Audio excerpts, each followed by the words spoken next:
ക്ഷീണം അനുഭവപ്പെടാറുണ്ടോ? വിട്ടുമാറാത്ത ക്ഷീണം, എന്തൊക്കെ ചെയ്തിട്ട് നിങ്ങൾ ക്ഷീണം മാറുന്നില്ല? എന്തൊക്കെ കൊണ്ടാണ് ക്ഷീണം വരുന്നതെന്ന് അറിയോ? പല പല കാരണങ്ങൾ കൊണ്ടാവാം ക്ഷീണം ഉണ്ടാവുന്നത്.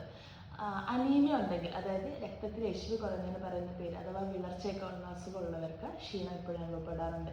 നിങ്ങൾക്ക് എന്തെങ്കിലും ആസ്മ സംബന്ധമായ അസുഖങ്ങൾ, COPD, chronic obstructive pulmonary disease, അതേപോലുള്ള അസുഖങ്ങളുണ്ടെങ്കിൽ നിങ്ങൾക്ക് ഓക്സിജൻ സപ്ലൈ കുറച്ച് കുറവായിരിക്കും. സോ അങ്ങനെ നിങ്ങൾക്ക് ക്ഷീണം ഫീൽ ചെയ്യാം. ഇനി ഹൃദയത്തിന് എന്തെങ്കിലും ബുദ്ധിമുട്ടുള്ളവരാണെങ്കിലും ഹാർട്ട് കംപ്ലയിൻസ് ഉള്ളവരാണെങ്കിലും നിങ്ങൾക്ക് പൊതുവെ കുറച്ചും കൂടി ക്ഷീണം ഫീൽ ചെയ്യാം.